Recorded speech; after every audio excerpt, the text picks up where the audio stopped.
happy people, Tracy Reed here today, coming at you with a Life Crafted album layout with these photos of our unexpected March 12th snow day.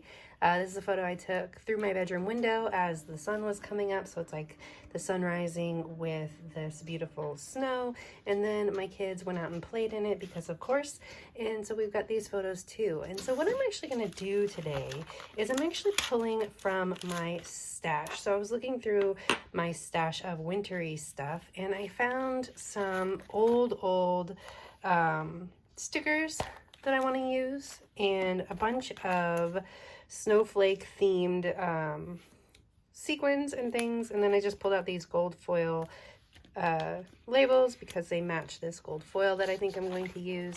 I think I'm going to actually make a sequin pocket out of this photo, so I think that's what we're going to do. I'm just going to play around rather than having an agenda with a certain collection or something like that, and we're going to see how it comes out. So let's go.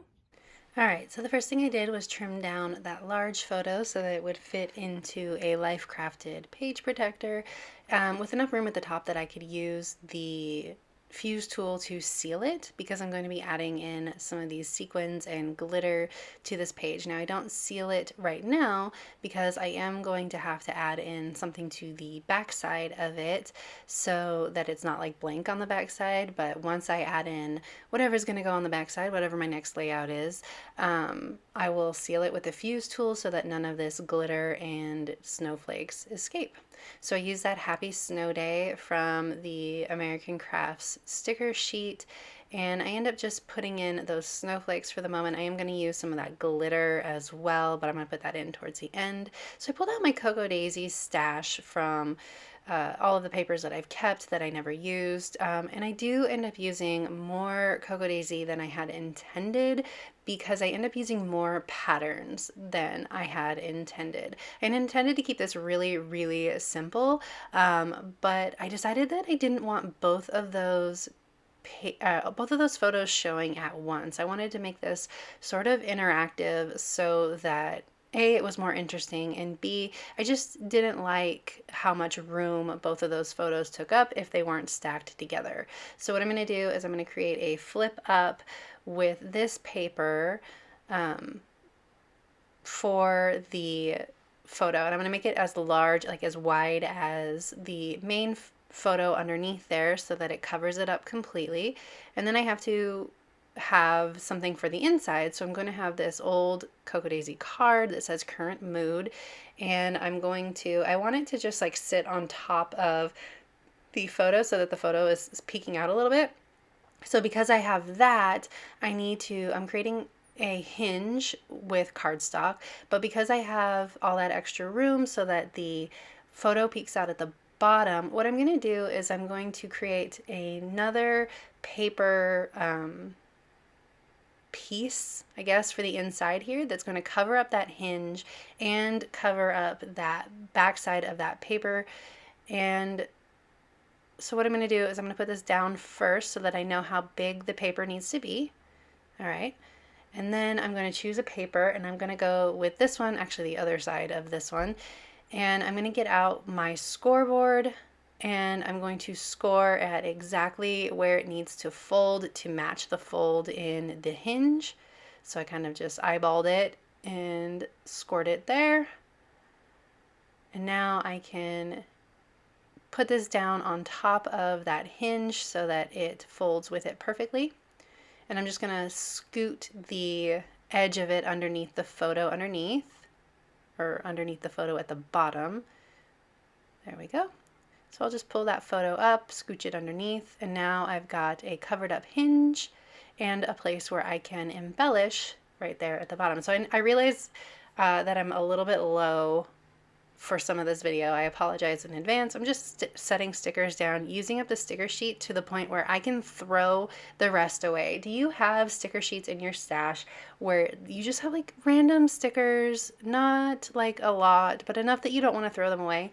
My goal with this layout was to throw this sticker sheet away. So I'm going to use up as many stickers as I can so that I feel comfortable throwing the rest away. I know that that is blasphemy to some people, but like, the amount of product that I have just based on my job, I cannot keep everything. I cannot keep an entire sticker sheet for 2 stickers. It's just not good.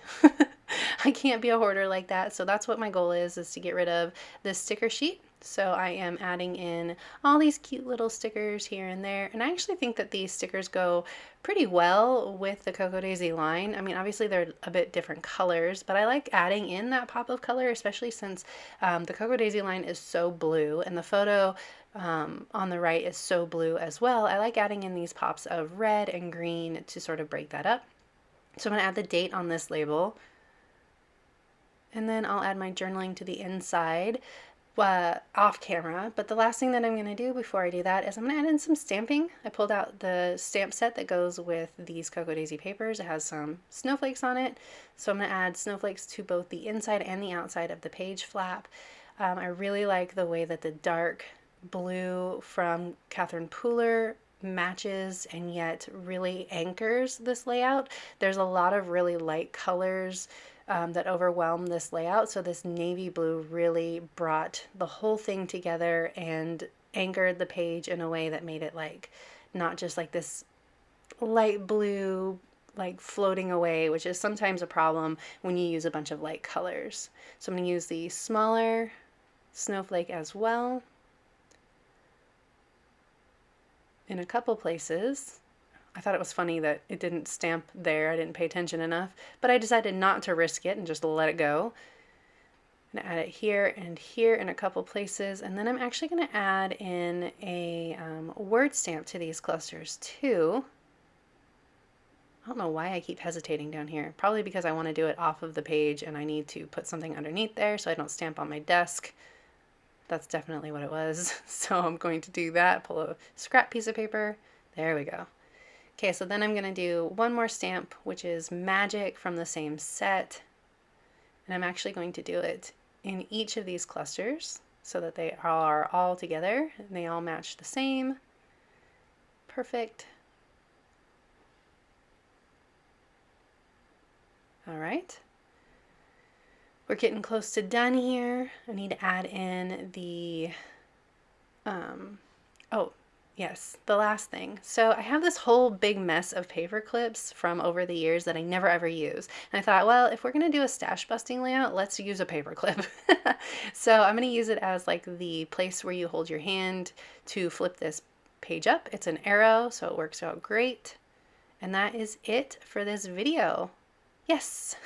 So if you enjoyed it, I'd love it if you give it a thumbs up. If you're new here, go ahead and subscribe. I'd love to have you. If you don't already, you can follow me over on Instagram. I'm at Tracy M. Reed. I'd love to see you over there as well. And I will see you next time. Thank you.